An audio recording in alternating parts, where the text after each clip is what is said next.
அனைவருக்கும் வணக்கம்.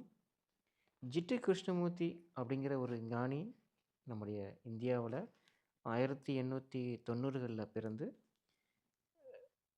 Madam Blavatsky அப்படிங்கிற ஒரு அம்மையாரால கண்டறியப்பட்டு, அதாவது 2வது புத்தர் என்று மேற்கு மக்களுக்கு அறிமுகப்படுத்தப்படுகிறார் இந்த ஜிட்டு கிருஷ்ணமூர்த்தி. அப்படிப்பட்ட ஒரு தத்துவ ஞானி அ நம்முடைய ஆந்திராவுல 19ஆம் நூற்றாண்டுல பிறந்து, சிறு வயதிலேயே மேற்கு நாடுகளுக்கு சுற்றுப்பயணம் செய்யப்பட்டு, அங்கு அறிமுகப்படுத்தப்படுகிறார் 2வது புத்தர் என்று. ஆனா, பின்னாட்கள்ல அவரு தனித்து இயங்க ஆரம்பிக்கிறார். அந்த மேடம் பிளவாட்ஸ்கி அப்படிங்கிற அவங்க அமைப்பு தியோசாபிக்கல் சொசைட்டின்னு சென்னையில இருக்குது. அங்க இருந்து இவர் தனியா பிரிஞ்சு தனியாக அ சுற்றுப்பயணம் மேற்கொள்கிறார். தன்னை ஒரு ஸ்பீக்கர் என்று கூப்பிடுங்க அப்படின்னு சொல்றார்.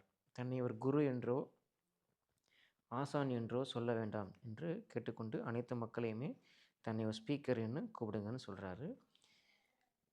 இவர் மதங்கள பத்தியோ, அல்லது வேற நம்பிக்கைகள பத்தியோ எதையுமே இவர் பேசல. அதாவது மதங்கள ஃபாலோ பண்ணுங்கன்னு சொல்றது, அதெல்லாம் அவர்ட்ட இல்ல.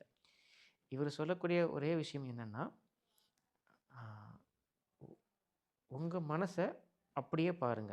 எந்த விதமான அ சித்தாந்தங்களோ, கொள்கைகளோ, நம்பிக்கைகளோ இல்லாம, உங்க வாழ்க்கையா அப்படியே பாருங்க. அப்படிங்கிறது இவர் சொன்னதாக நான் புரிந்து கொண்டது. இவர் புத்தகங்கள நான் படிச்சு, என்னுடைய புரிதல் பார்த்தீங்கன்னா, இப்படி தான் இருக்குது.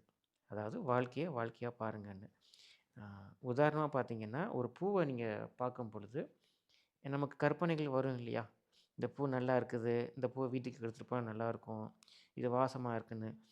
இந்த மாதிரி எந்த விதமான எண்ணங்களும் இல்லாம, ஒரு பூவா மட்டுமே பார்க்க முடியும்னு சொன்னாக்கா, மனிதன் அடையக்கூடிய உச்சபட்ச விடுதலைன்னு சொல்றாரு இந்த ஜிட்டு கிருஷ்ணமூர்த்தி என்கிற இந்த ஒரு ஞானி.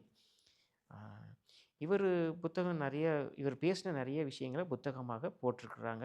அதில ஒரு முக்கியமான புத்தகம், அறிந்ததில் இருந்து விடுதலை. அந்த புத்தகத்தோட நான் நான் படிச்ச விஷயங்கள், நான் புரிஞ்ச விஷயங்கள இனி அடுத்தடுத்து வரக்கூடிய வீடியோக்கள்ல நான் ஷேர் பண்றேன். நான் அப்படி ஷேர் பண்ணக்கூடிய விஷயம் எல்லாமே பார்த்தீங்கன்னா, என்னுடைய அண்டர்ஸ்டாண்டிங் மட்டும் தானே தவிர, இதத்தான் ஜிட்டு கிருஷ்ணமூர்த்தி சொன்னாருன்னு நான் சொல்ல மாட்டேன். ஏன்னா, நான் தப்பா ஓரளவு புரிஞ்சிருக்கலாம் இல்லைங்களா? ஸோ, என்னுடைய அனுபவத்த நான் உங்களுக்கு அடுத்தடுத்த வீடியோக்குள்ள ஷேர் பண்றேன். நன்றி.